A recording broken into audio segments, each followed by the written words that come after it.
Welcome to Chapter 5. Today, we are going to look at a new topic on discrete probability distributions. Now, you are well equipped and you understand the whole concept of probability, which we covered in Chapter 4. In this chapter, we will be looking at discrete probability distributions. At the end of this video, you should be able to calculate and interpret the expected value of a discrete random variable. You should also be able to apply the binomial distribution to business decision-making situations. This is the focus of this video. We'll look at discrete probability distributions, and we will also focus on the binomial distributions as well. Now, we said discrete random variable, that at the end of this video, you would understand the whole concept of discrete random variable. Now, a random variable. What is a random variable? I already have the definition written out. A random variable is the outcome you can get from a procedure which is based on chance. And by discrete, we mean that which is countable. So when we say a discrete random variable, we are saying that it can only assume a finite number of values or an infinite sequence of values such as 0, 1, 2, and so on. That's a discrete random variable. Now, when we talk about discrete random variable, we have two possibilities. One, many possible outcomes, and two, only two possible outcomes. Now, here it is. When we say many possible outcomes, examples would be the number of complaints per day, the number of TVs in a household. Another example would be the number of rings before the phone is answered. Now, those will have many possible outcomes and which are discrete. So number of complaints per day. So let's say yesterday, I received about 3 complaints from students. Previous day, maybe just 1 complaint.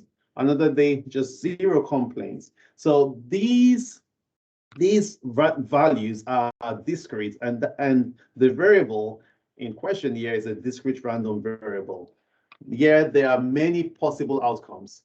Now, when we talk about only two possible outcomes, examples would be gender, which could be male or female. So it's either a male or a female. And then let's also talk about defective items. So an item could be defective and the result would be yes, it's defective, or no, it's not defective. And a typical one that everyone would understand is a game result. Now, when you go to watch a game, it's either your side wins or lost or loses. So it's either it's won or lost. Now, those are only two possible outcomes. Good. So we know what a random variable is. Again, the outcome you can get from a procedure which is random. Next, let's look at the whole concept of a probability distribution. And to hit home on this, I am bringing up an example which is from the text. And in this example, which I would paste here so you can see what we are solving for here. In this example, we have a real estate listing in La Quinta, California, showing that shows homes with various numbers of bedrooms. The variable of interest X is equal to the number of bedrooms. The probability of each possible outcome is based on relative frequency of occurrence. Remember the relative frequency from a frequency distribution table which we covered in chapter 2. Exactly. So that's how this relative frequency or the probability is being computed. So when you compute the relative frequency of occurrence for each of those classes, for example, the age class, the age table, which we covered in chapter 2, those relative frequencies are the probabilities of the variable. Okay. Now, in this example, we said X is the number of bedrooms. Now, the probabilities we have here is shown right here. So this is our initial table. So these table circled in red is the probability distribution. The probability distribution. When you hear the word distribution, also think of it as a table. So we said frequency distribution, we thought of it as a table, a frequency table. Probability distribution, think of it as a table. And this table, you can visualize by creating what? A histogram. You can create a histogram. Now, to check that this probability distribution table is well formed, the sum of all the probability of this sample space of occurrences must be equals to 1. Okay, so that's what you have to check. So we have this table, and next, what do we want to do? Like I said, you can create a histogram. We've seen how to do that in chapter 2 as well, and so there's no need to repeat that. So I leave that for you to create a histogram of this probability distribution. However, I already did it for you. So here is the histogram. And how did I go about it? So our X is the horizontal axis, and the Y is the probabilities. And so this is the probabilities, and this gives us the histogram. So that's the histogram. Looking at this histogram, if I ask you what's the mean, how do you determine the mean of this histogram? Or how do you describe this histogram? If you look at the shape, it kind of looks approximately normal, meaning that I could fit a bell-shaped curve around the histogram, right? Or it also kind of looks skewed, maybe right skewed, so there's kind of some outliers towards the right. But regardless of that, here is that we have a histogram, and which looks approximately normal, in which the question is, how do we determine the mean of this histogram? Or how do we determine the mean of our probability distribution? Remember, in chapter 3, we looked at how to find the mean of a frequency distribution. It's in the same way we can find the mean of a probability distribution and also determine the measure of spread, which would be the standard deviation and the variance. So how do we go about doing this? Well, there's a simple expression, So when we say the mean, we're actually referring to the expected value of a discrete probability distribution. The expected value is also known as the mean. So the expected value of X, where X is the discrete random variable, is known as the mean. And here's a derivation. This derivation comes from how we computed the mean for a frequency distribution. So this you had seen previously. Now from this, we come up with the fact that this is also equals to this. And looking at this, the relative frequencies is equal to the frequency count divided by the total number of observations. And that's really the probability. All right. So in that sense, yeah, we have the probability, and so we can now split these to derive this formula. There we go. So that's the derivation. It comes from our knowledge of how to compute the mean of a frequency distribution, and we can extend that to a probability distribution. Now, the question is to find the expected value of X, which is the mean. how do we interpret this formula? This symbol means sigma, big sigma. Now, the small sigma is this, which is the standard deviation. Looks like a canon. Now, this is big sigma, which means sum of. So what we are looking at here is the sum of this column, meaning that we need to multiply our discrete random variable with the probability of the discrete random variable. We would have a completely new column for that, and then sum all the values in that column. So that's what we did up here. So I had already done this previously. So I have x times the probability of x multiplying this column with this column, and we have all of this. And now when we add everything up, we have 2.85. So 2.85 is the expected value of x. So which looking at this histogram, we can see that, yes, 2.85 means that we are likely to have more of 3 than of 2. So we are likely to have rooms with 3 bedrooms than rooms with 2 bedrooms. That's really the interpretation. Okay, so we're likely to have more 3 than 2. Fantastic. All right, so let's move on. Now, how do we find the variance? Here is a simple expression. And again, I will show you how to do this also in Minitab and the calculator, maybe during the office hours or student hours. However, looking at this, how do you determine the variance? So the variance, remember, is sigma squared, and the standard deviation is just sigma, which is the square root of the variance. So don't let this be scary, but we're going to demystify this expression. So basically, we are saying that the variance is the sum of x squared times the probability of x minus the expected value of x squared, which means that we need a column for x squared. We need a column to multiply x squared by probability of x, and then we need to sum everything up, and we already know what the expected value of x is, that we square it and subtract it from this to get the variance. So up here, I already have it done. So we have this column where we multiply the square of this column, and that gives us all that you've seen here. So that you can do.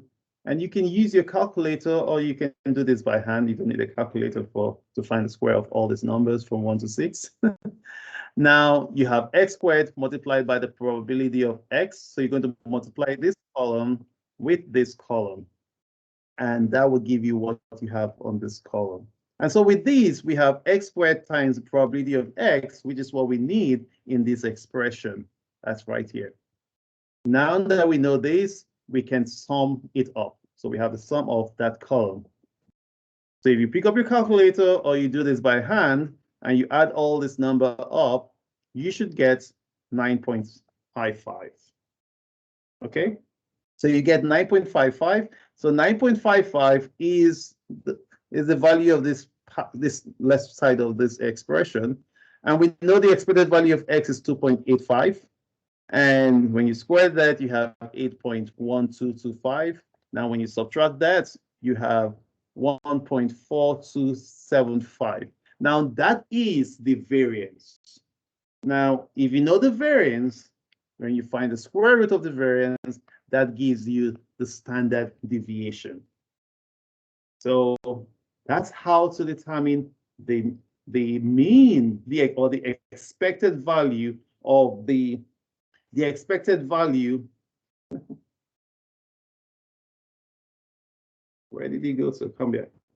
So that's how to find the expected value of the discrete random variable. That's my thought there. And also to find the standard deviation of the random variable, of the discrete random variable. So I hope this is clear.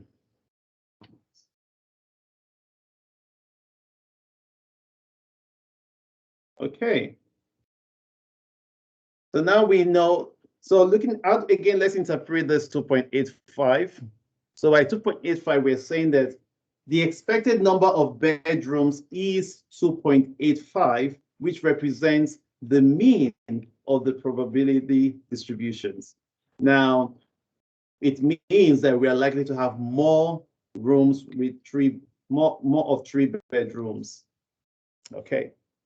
It's important that you know how to interpret these outcomes as well. Okay. And we've seen the variance. So the variance is 1.95. Now looking at this, let's look at something we covered previously. I think we talked about the empirical rule previously, where we talked about usual versus unusual.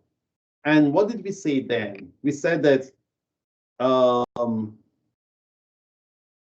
data values that is within 2 standard deviations from the mean are likely. And that which is beyond 2 standard deviations from the mean is unlikely or unusual. Okay? So given what we have, we know what the mean is. We know what the standard deviation is. Now we can compute mu plus 2 times sigma and mu minus 2 times sigma to get the threshold. And whichever discrete random variable is within this threshold will be said to be usual. And that which is on this threshold and to the right will be said to be unusual. So looking at this, when we compute this, we have 0.443 for the left-hand side and 5.24 for the right-hand side. Now here we're dealing with discrete values. So we can put this to 0 to 5. So what we are saying is that any value between 0 and 5 is usual, and any values less than 0 or 5 or greater than or equals to 5 is unusual. Now let's go back to our probability distribution table. So look here. That means that 1, 2, 3, 4 is usual, and 5 and 6 is unusual. That's an interpretation. Now look at the probability values. For 5 and 6, the probability is 0.05. And the others, 1, 2, 3, 4, the probabilities are much bigger. So 5 and 6 has the probability of 0.05. Now, theoretically, there is a rule that says that if you have an event A, and if the probability of the event A is less than or equals to 0.05, then A is considered unusual. Okay? So which means that without even determining the mean and the standard deviation, if the question was determine which of these discrete random variables are unusual using the empirical rule of 2 standard deviation from the mean, now it means we can already see that these 2 are unusual. That is 5 and 6. Good. Are there any questions? All right, if there are no questions, now we're going to move on. Of course, if there are questions, you know how to reach out to me, right? Cool. Awesome. So that's all about how to find the mean, the expected value of the discrete random variable, the standard deviation, and the variance, and determining that which is usual and that which is unusual. So next, let's look at outcomes that are binary, having 2 possible outcomes. Okay? So here we're looking at the binomial probability distribution. Now, by binomial probability, we're referring to procedures that have 2 possible outcomes.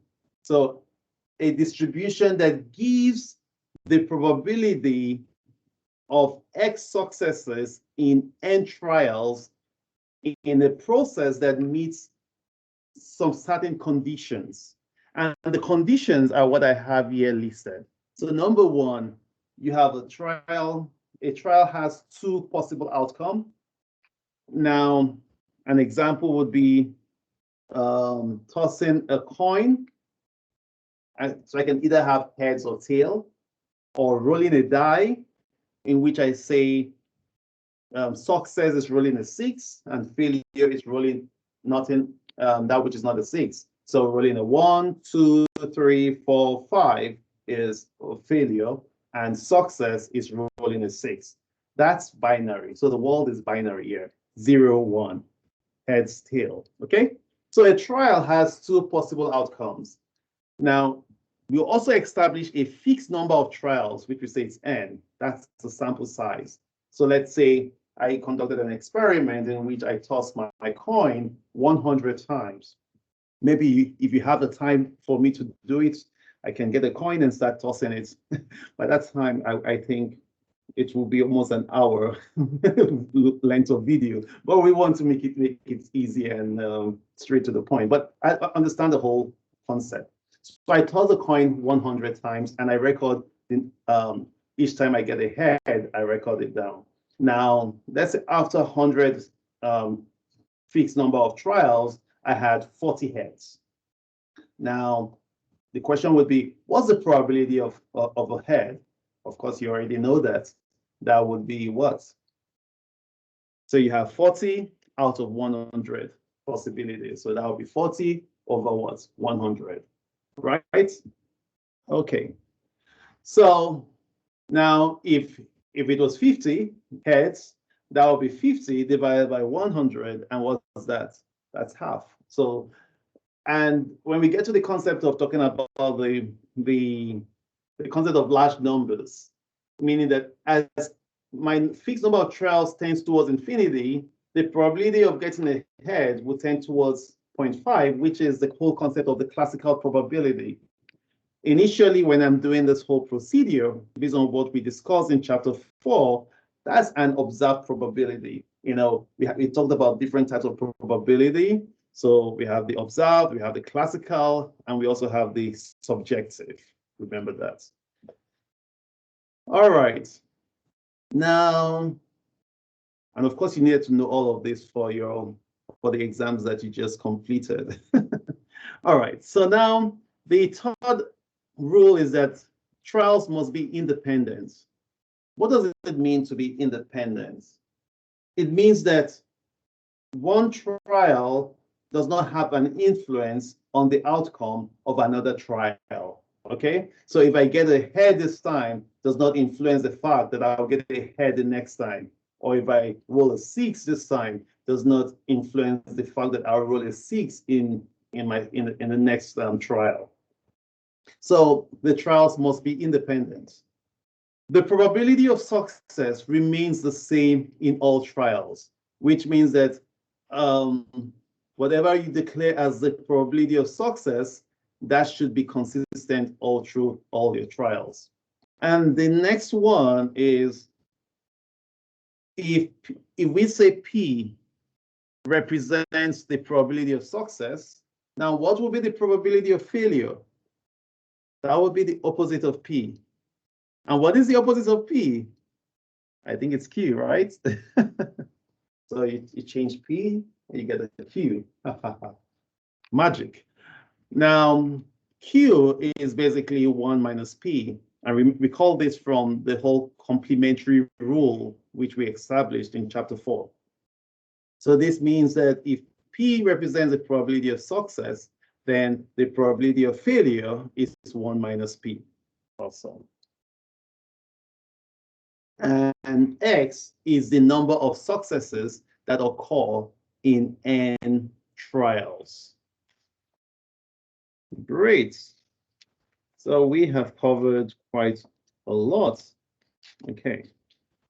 I think it's great when I write before recording and to move much faster. All right. So now we have established all these rules. Let's look at an example. And so the best way to understand this whole concept is by looking at an example. But before we look at an example, let's talk about different binomial distributions examples so you can see what we're talking about again. So I will paste some examples that I have here for you to know. So what are the examples? So and the examples would be a manufacturing company inspects products and classifies them as either defective or acceptable. A firm bidding for a contract will either get the contract or not get the contract. A marketing research firm receives survey responses of yes, I will buy, or no, I will not. A new job applicant either accepts the offer or rejects it. So these are examples of a binomial distribution. So these are binomial distributions examples. Okay. And now let's look at an example. Let's solve a problem together. And here is the problem that we're going to tackle. So a bank believes that 80% of its customers prefer the bank to close early on Friday, but be open on Saturday morning. Suppose 3 customers are randomly surveyed and that the binomial distribution applies. Develop the probability distribution for the number of these customers who like the Saturday option. So that's the question. So how do we interpret this question? That's a very important thing to do first. So what's our event here? The event here is, what's success? Success is we prefer Saturday. So a bank believes that 80% of its customers prefer the bank to close on Friday, but open on Saturday morning. So prefer Saturday, that is success. What is failure? Prefer longer Friday. So prefer longer Friday. So that will be failure because they prefer the bank to close early on Friday. So failure would be prefer longer Friday. So this is now our event space, our events, and I've written it down here. So S prefers Saturday and F prefers Friday. Now, what's the probability of success? If you read the question, it says a bank believes that 80% of its customers prefer the bank to blah, blah, blah. So 80% is our probability of success. And that means our probability of failure would be 20%. And that's what we have right here. Okay, so 80% will be 0.8, and the probability of failure is 1 minus the probability of success, which is 0.2, which is also 20%. All right, so given these, we need to now establish what? We are told that the sample, suppose 3 customers are randomly surveyed. So 3 customers are randomly surveyed. So which means that X is a number who prefers Saturday. So X here is a number who prefers Saturday. And so we have 0, 1, 2, 3. Okay. So 3 customers are randomly surveyed. Now, when 3 customers are randomly surveyed, it means that our sample space is going to be 2 to the power of 3. You remember from the last chapter when we looked at heads and tails, when we said we would roll a coin 3 successive times and record it. So we had head, head, head, all the way to tail, tail, tail. That's the same idea here. So this will be the first customer, this is the second customer, and this is the third customer. Okay, so if that is clear, that's what I put here. So here we have a case where the 3 customers, so they prefer longer Friday.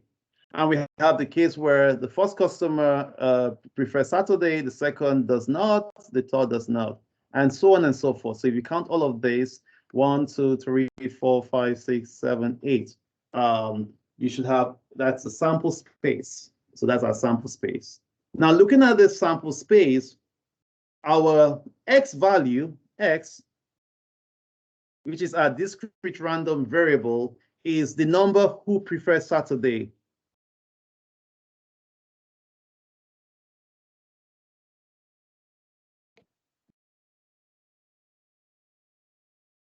The number who prefers Saturday. So in the first one, there are only 0 people prefer Saturday. That's X is equal to 0. In this case, only 1 person prefers Saturday. In this case, 2 people prefer Saturday. And in this case, 3 people prefer Saturday. Okay? So our discrete random variable is 0, 1, 2, 3. Now, how do we determine the probabilities? The probabilities can be determined from the multiplication rules and the addition rules we learned in chapter 4. Now, from the multiplication rule here, when you have FFF, so the probability of having preferring a longer Friday, and then preferring a longer Friday, and then preferring a longer Friday is simply the product of all of this, of all the probabilities. You can review chapter 4 if you need a reminder on the multiplication rule. Now, if you do that, you're going to have 0.2 times 0.2 times 0.2, and that should give you what we have there. Okay? So you should have 0.008. And the next one goes the same way. So we find this and then add it to so this will be the multiplication rule, and then for these 3, you add it all together. That's the addition rule. And that's what I showed here. So I just only showed this other example here.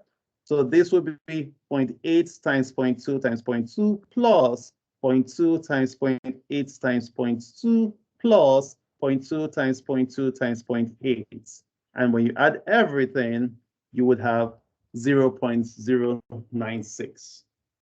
And so with these, you can also do this for 1, 2. So this will be 0.8 times 0.8 times 0.2 plus 0.8 times 0.2 times 0.8 plus 0.2 times 0.8 times 0.8. And if you do the math, you should have 0.384. And the last one will be 0.8 times 0.8 times 0.8, which is 0.512. So that's how these probabilities are computed based on this experiment. Awesome. Now, if you add all of these together, what would you have? You should have 1, okay? So they should all add up to 1. And of course, you can create a histogram of this probability distribution. Now, this is a binomial distribution because the event here is either success or failure. So this probability distribution is built out of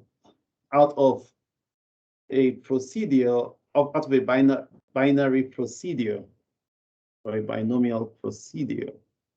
So if you just look at this distribution, you would see that it's going to be less skewed, not really normal, because the probabilities are increasing all the way from the left, from 0 to 30. It's an incremental order. So you can actually mentally visualize that without without drawing it. Now, this is pretty easy to do because we just interviewed 3 people. Now, what if we decide that the bank interviews 8 customers rather than 3 customers? In this case, it's going to be 2 to the power of 8. That's a lot to do by hand. The sample space becomes enormous. Okay, so it's going to be hard to list all the sample space. So we need an alternative method in determining the binomial distributions. And for these, we are going to use the binomial formula, which I'll show you by hand, and I'll also show you how to compute these using the binomial distribution table and also using your calculator. All right. So this formula comes from the whole concept of the counting rule for combinations. Now, the counting rule for combinations is a method for counting the number of ways binomial events can occur. And so the number of ways binomial events can occur is this. All right. Now, if you recall from 0 factorial is equals to 1 by definition, which means that the order of events does not matter. Okay? The order of events does not matter. So we are not really focused on counting rule in this course, but I just thought I mentioned that because that's how these binomial formula is derived. Now, how do we interpret this formula? Now, how do we interpret this? So N is the number of trials. Remember, we established that before. The number of trials is N. X, you already know what it is. P, you know the probability of success. Q, the probability of failure. So pretty much what we want to find is the probability of our discrete random variable. So this is a binary world, and this is how we go about solving this. Now, using a calculator to solve for this might be a little bit tedious, and that's how, I mean, doing this by hand might be a little bit tedious, but let's look at an example. So let's say I gave you a problem here, and let's say I say use binomial formula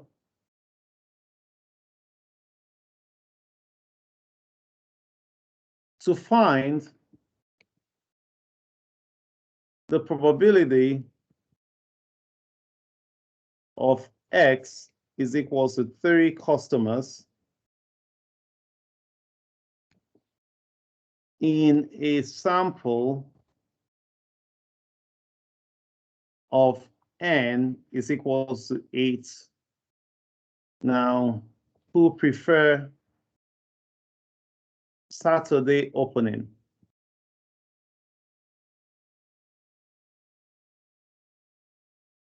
Okay, so how do we go about this? So our probability of success is equals to 0.8. And from a binomial formula, the probability of X is equals to N factorial divided by N factorial times N minus X factorial. So this is like, so right here we said, this means N choose X. That's how we also interpret it. N choose X. And multiplied by the probability of success to the power of X times failure to the power of N minus X. All right. So which means that the probability that X is equals to 3 is what? So the probability that X is equals to 3 is what we want to find. And what is that? So this is equals to, what is N? N is 8 factorial. So that's 8 factorial divided by 8 factorial, right? So, no.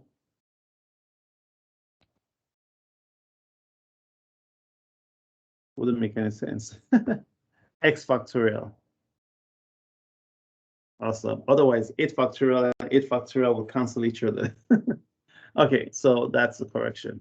Awesome. So 8 factorial divided by 3 factorial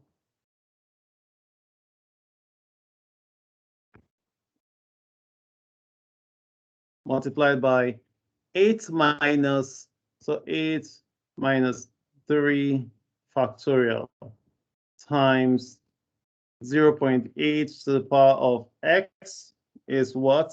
3 times 0.2 to the power of n minus 3, that's 8 minus 3.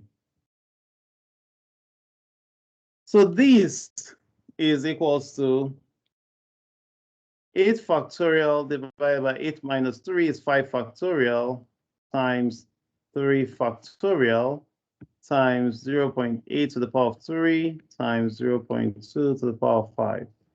All right, so let's do this together. Now, what is 8 factorial? 8 factorial is basically 8 times 7 times 6 times 5 factorial. I'm going to stop there because in our denominator, we have this 5 factorial, which will divide every other thing that goes to the right from 5 to the right. So 8 factorial is basically 8 times 7 times 6 times 5 times 4 times 3 times 2 times 1. Now, because we have 5 factorial, we simply can cancel that out, divided by 3 factorial, which is 3 times 2 times 1, okay? Times 0.8 to the power of 3 times 0.2 to the power of 5.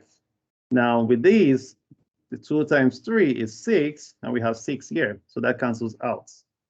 Okay, so we headed towards the answer. Let me get a calculator to do the rest.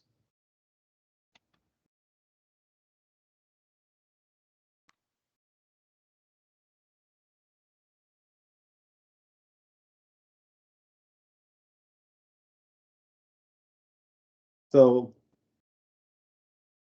if you have your calculator handy, let's do it together. So basically, we have 8 times 7 is 56. So type 56 times 0.8.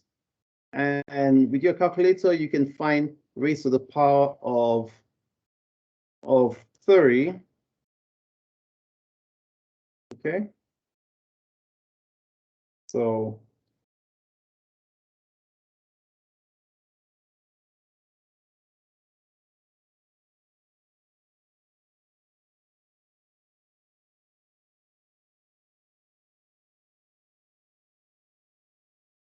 do I need my glasses?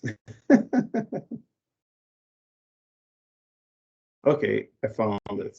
So raised to the power of 30 times 0.2 raised to the power of 5. Okay, so I'm looking for it for a bit. And once you have that done, you would have the answer. If you did this correctly, you should have 0.009175504, blah, blah, blah. So this is around approximately 0.0009 to 3 decimal places. Awesome. So here we are finding the exact probability, the probability that x is equals to 3. So this we call the probability density function. So it's not cumulative. Now the question could be also find the probability that x is less than 30. That would be cumulative, which means that we find the probability of x is equals to 0 plus the probability that x is equals to 1 plus the probability that x is equals to 2. That would be a cumulative probability distribution, which I would also show you how to solve. Great. So we know how to do this. And now with these, you can follow this step. We now change the question that suppose we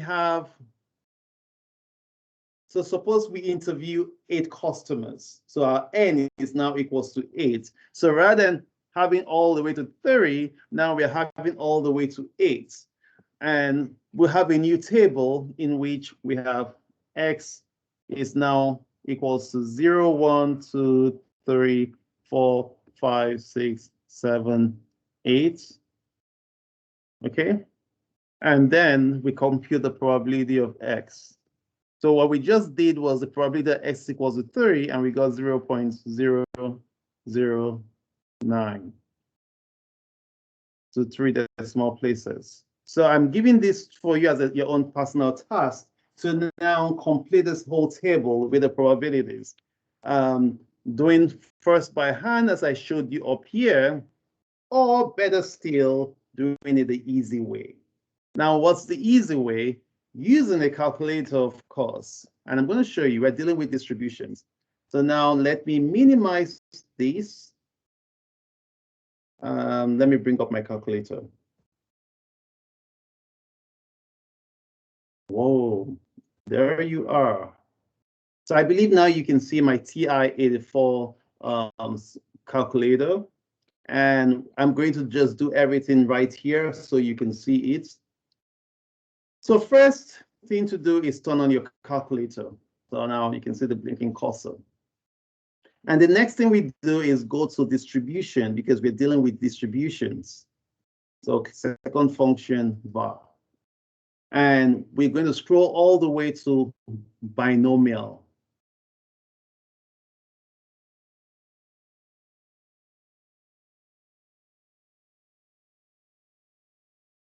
So here you have binom PDF and you have binom CDF. So the binom PDF will give you when it's the exact value. When we said the probability that x is equals to 30, x is equals to 4, and so on. Now the CDF, which is the cumulative distribution function, would give you the sum of all the probabilities. So let's say if it's probability that x is less than or equals to 3, now that would be the sum of probability that x equals to 0, 1, 2, 3. Okay. So right here, we're going to use the binom PDF. You press enter. Now, here you're going to enter the number of trials. The number of trials here is 8.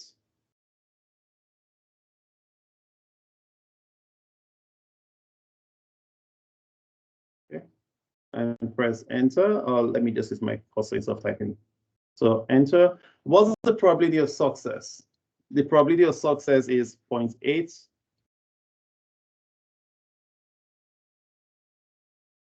Now, what is our x value? Our x value we want to find. On paper, I just showed you for 30. Let's do for 30. So which means we should get 0.009 to confirm. And now you click on enter to paste. And that's the function. You press enter. Bravo, exactly as what we got. Yep. So you can simply use your calculator to get this done pretty fast. So this is the function, binom PDF, and then you pass in the values. And so for you now, I want you to go through the same procedure, and all you're going to do is change the value of x. So you're going to change it to 1, 2, 3, 4. I've already done 3 for you. So you do 4, 5, 6, 7, 8, and so on.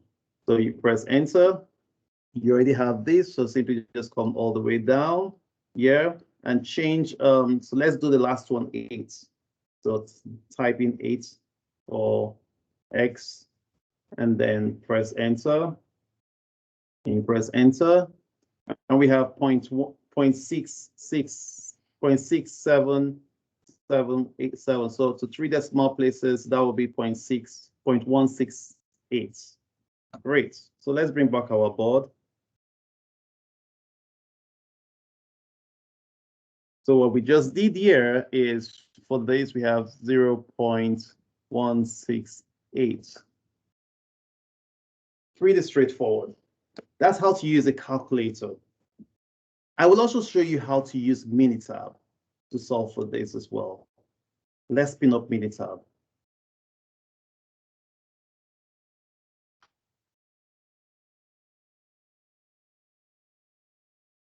Where are you, Minitab? It's loading. I will show you three ways: using the calculator, using Minitab, and also using the table. So those are the three ways we're going to learn. So while Minitab is loading, okay, it's loaded now. Cool. So in Minitab, to solve for this, there are different ways we're going to go. So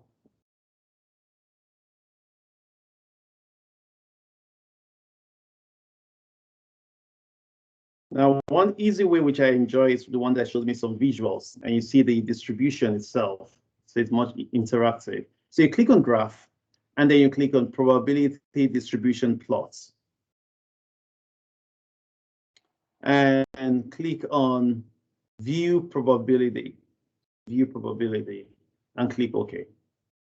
Now we're going to change this distribution. We're not dealing with a normal distribution. We're dealing with a binomial distribution. So change it to a binomial distribution.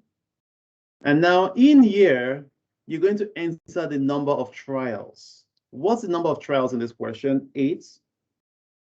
What's the event probability? That's 0.8. Now you click on shaded area. And let's say we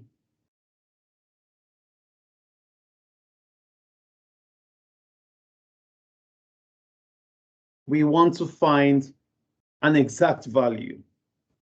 So we click on X, and let's say we click on middle, and here I'm just going to pass in 8 and 8, and then click OK.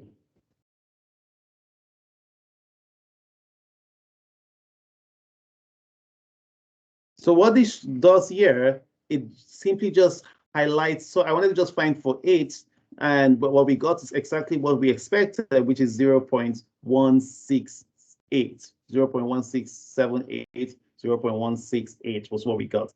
And it colors it for us. So it looks very interesting. And I want you to do things like this for your lab. So when you're doing the lab assignments, present your results in this format. And remember, I showed you how to copy your graphs and then paste in your Word documents. Don't forget to do that. Awesome. And let's repeat the whole step again. So let's say we want to find for 3, and I want that for 3 to be colored. What I did here, click on graph, probability distribution, view probability, click OK. And then you have binomial distribution. This still remains the same. Come up here and select X value, select middle, and that gives us the opportunity to specify the exact value we want, so 30 to 3, and then click OK. And that was shade for 3, and that's the probability we got. And by the way, if you move your cursor on each of these, you can see what the probabilities are. So for X equals to 4, you can see the probability. You can move your cursor to the right. You can just write out all the probabilities. And that way you can fill up the table pretty fast. Sounds good, everybody? Awesome. Now you asked me where is 2 and 0, 2 and 1. It didn't show it because the values are close to 0. So which means that I'll show you one other way of computing these things, calculating probability distributions. So I click on binomial, for example, and I'm not looking at cumulative, but the PDF, the number of trials is 8. Event probability is 0.8. And the input column is optional. I want to input a constant value. And what do I want to input? Say 3. Let's do 3 first. And where do I want to store it? I can leave it blank so it just creates it stores it outside. So you click OK. And you have it here. that the probability that x is equals to 3 is what we got previously. So this is another way of solving this problem of computing the binomial distribution probability. Now, to repeat the last step, you can simply click on this or press Ctrl E, and you can go back again here and type 2 and press OK. And you can see that the value is 0.001. You go press Ctrl E, you type 1. And this is a much smaller value. So the 3 decimal places, that will be 0.000. Okay? So these are different ways of solving the same problem. So it's now up to you to find the way that is more optimal for you. And of course, the last way, which I mentioned that I would show you, is using the table from your textbook. So if you, in your textbook, if you go all the way to the appendices,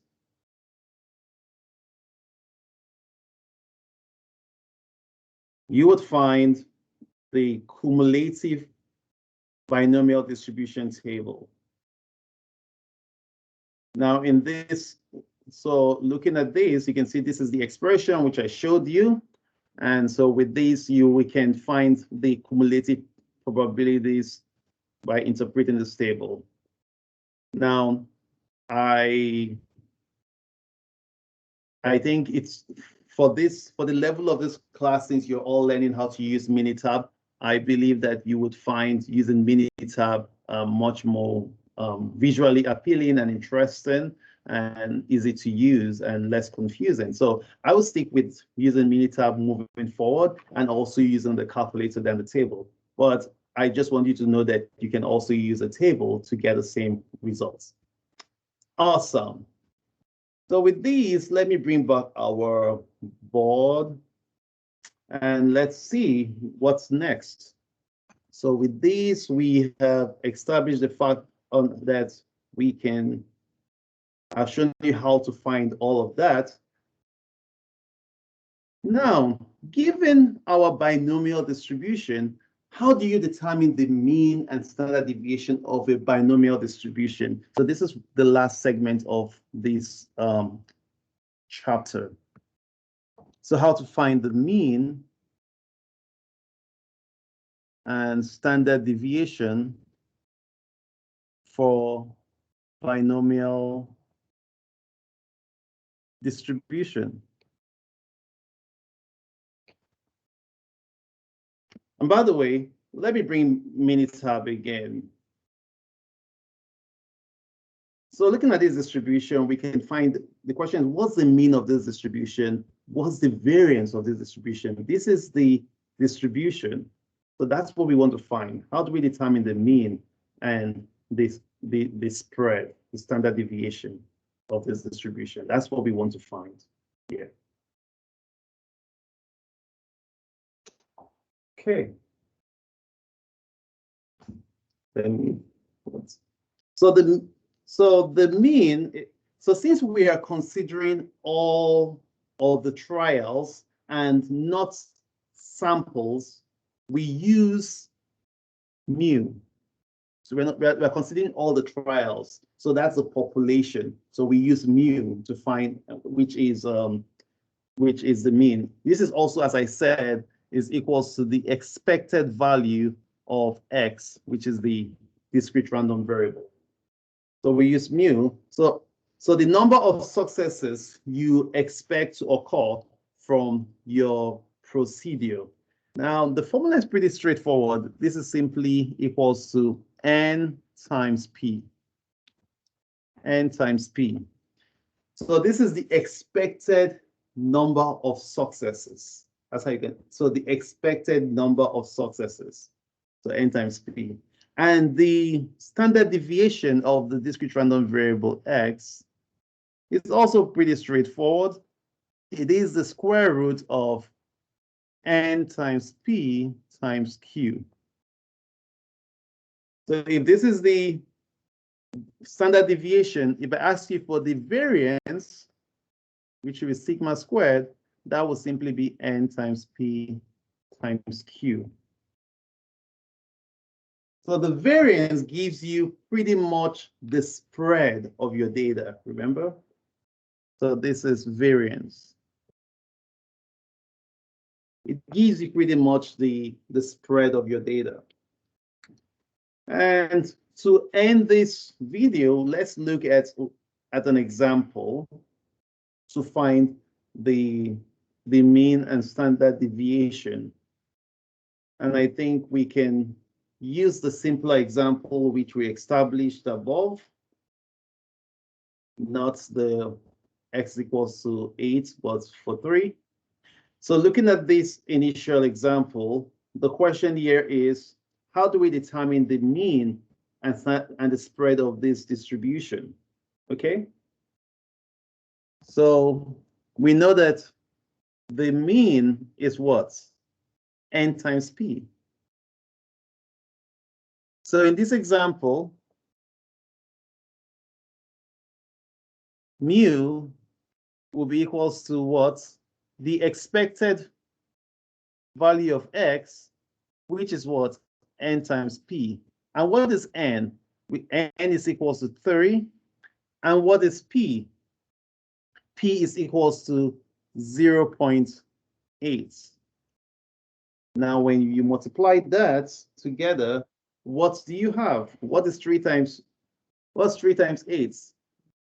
That's 24. So 3 times 0.8, that's 2.4. Okay? So you have 2.4. Okay? Now, we'll talk about some rules later on when we get to a future chapter in terms of the distribution. But I'll just mention it here. When n times p is less than or equals to 5, what we say is that the distribution is not approximately normal. We'll see that in the next chapter when we get to continuous discrete random, continuous random variables, where we'll be looking at a normal distribution.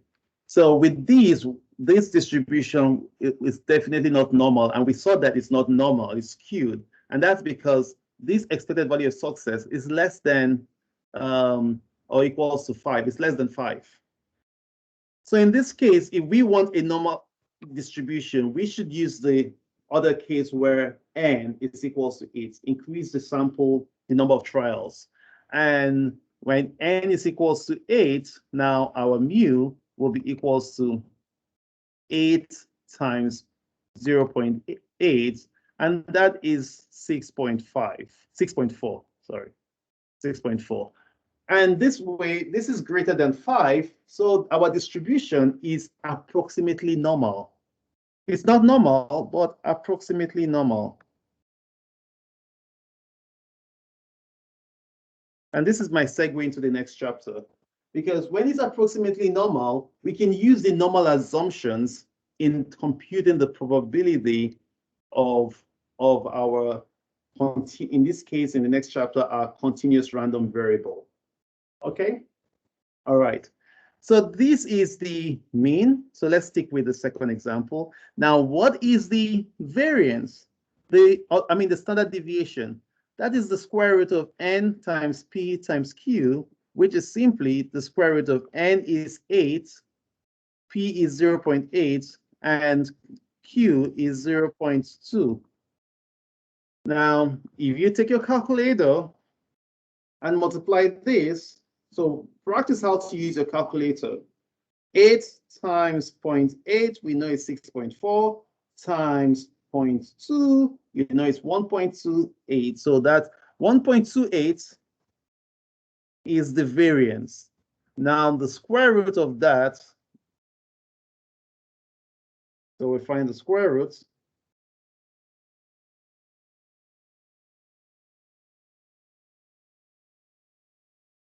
of our answer, that would be equals to 1.1313. So the 2 decimal places 1.13. That is our standard deviation of the discrete random variable. Fantastic. So with these, we know what the mean is. We know what the standard deviation is. Now you can look at the concept of usual versus unusual. So which of the random variables are usual and which one are unusual? I know we didn't compute all the probabilities on this table, but I gave you as an assignment to do. But we can already determine that from this outcome, which random variables are usual and which one are unusual. So what is usual?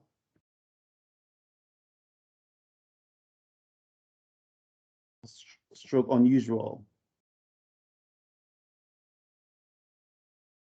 All right, so recall that we said we have mu minus 2 sigma to mu plus 2 sigma. So any data value within that is usual. Other than that, beyond that is unusual. Meaning that, so we have mu is 6.4 minus 2 times 1.13 all the way to, and in the middle is our mean, mu. And what is mu? Our mean is 2.4. No, I didn't with this example, sorry. 6.4. Okay, 6.4. And to the right here would be 6.4 plus 2 times 1.13. We're assuming that we have this normal distribution, blah, blah, blah, blah, blah. And this point is our 2 standard deviation from the mean. So let's use a calculator to find these limits. 6.4 minus 2 times 1.13. So this gives us about 4.14, and let's do the one to the right, plus, so to 8.66. So pretty much we can say, let's make this 4 and this 9. So what we can say is that any data value that is greater than 4 or less than 9 is usual. Other than that, anything less than 4 is unusual. So what we are saying is that 0, 1, 2, 3 is unusual. However, 4 to 8 is usual. And remember, when we looked at these probabilities in Minitab, they were very small probabilities. And we remember the rules that we've talked about previously, that if the probability of an event A is less than or equals to 0.05, then A is considered unusual. Okay, so with these, if I ask you a question, which of these discrete random variables are usual and which one are unusual, you should know how to derive that using these all principles that we have established. And so with these, we have come to the end of this chapter. And if you have any questions, you all know how to reach out to me. I'm always here to see that you all succeed. So see you all in the next video.